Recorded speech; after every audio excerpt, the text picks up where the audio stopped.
The pandemic and the economic hit we took from the shutdowns clearly has the federal government and the provinces having to rejig their budgets. We're seeing revenues down, expenses up. Saskatchewan talking about its longer-term plan to get back to balance using the word austerity, an interesting word in times like these. So let's bring in Saskatchewan's Finance Minister, Donna Harpauer, to explain further what you're thinking here. Not a lot of people have wanted to use the word austerity. What's the context you're using there when you talk about your fiscal plan?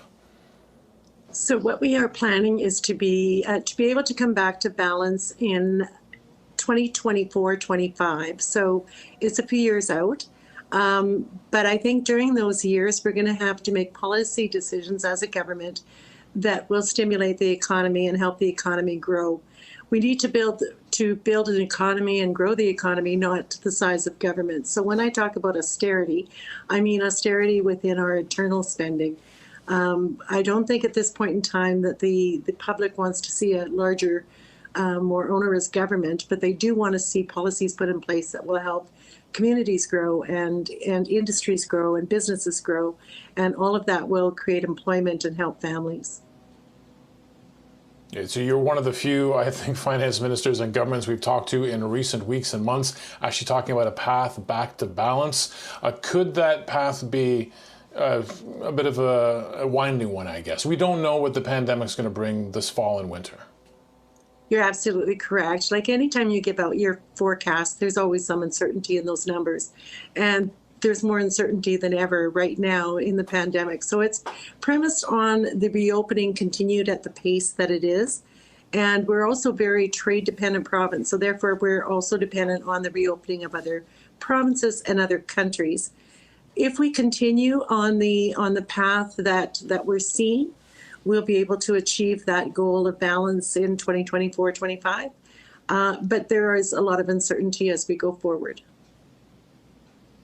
Obviously, when I think about some of the economic strength of your province, we always talk about Alberta and oil, but clearly Saskatchewan has a role to play there. I think about your potash industry. Where are you seeing the signs of strain, and where are you hopeful that things can pick up? Well, half of our deficit, quite frankly, is one-time spending. So half of the deficit will fall off almost immediately when we no longer have to have the expenditures for supports for COVID in place. The other half will be recovering the revenues that we had pre-COVID. And we had restructured our finances quite considerably about 3 years ago. So we were in a very, very solid position. And we think that tax base or that revenue base can be replaced as the economy grows. Going forward, we're going to have to grow the economy, which means putting together a very tax competitive environment and incentives to encourage investments and grow the economy throughout the entire province. Some of our strengths for sure is our natural resources. We have potash, uranium, and oil, and they all play a very important part. But we also have a very, very strong agriculture presence, which creates value-added opportunities, and we're very strong in manufacturing as well. Now, later this month, we know we're going to hear from the Trudeau government at the federal level. They're talking about bringing in an agenda that they hope will grow the national economy. They're talking about a green refocus, a reboot, not going back to the status quo. What's your reaction to that plan? I know we don't have the details, but even the rough framework, does this sound promising to you? It could be, but it also has some concern around it. I mean, we have been very vocal here in Saskatchewan as well as Alberta that we cannot just eliminate our energy sector and ignore them. They are a huge contributor, not just to Saskatchewan and Alberta, but to the entire country. And we have found that we have a very unfriendly government, federal government, towards the energy sector.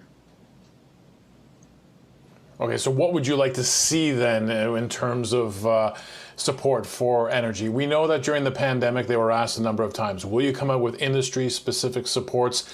And they didn't favor that approach. They brought in wage subsidies for all companies. A loan program didn't really seem to get much uptake for big companies. Support for households. Do they need to get targeted now in this next phase of them trying to kickstart the economy?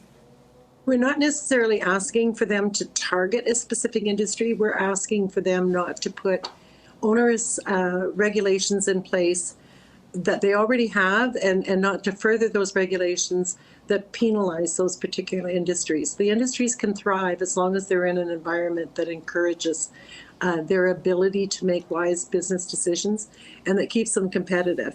Saskatchewan's been very vocal against the carbon tax, for example, and don't believe that it encourages investment within our country and within our province. It is not competitive with other countries, and we are competing with other countries, and we need to be mindful of that.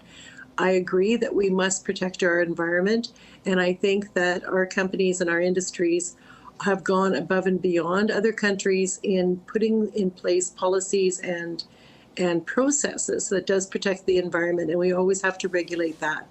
But to go above and beyond, we're actually prohibiting any of those industries to be able to function and thrive and compete, is not only hurting the provinces, it's hurting the entire nation. Well, Minister, thank you for your time today. Thanks for joining us. Thank you so much. Donna Harpauer is the Finance Minister of Saskatchewan.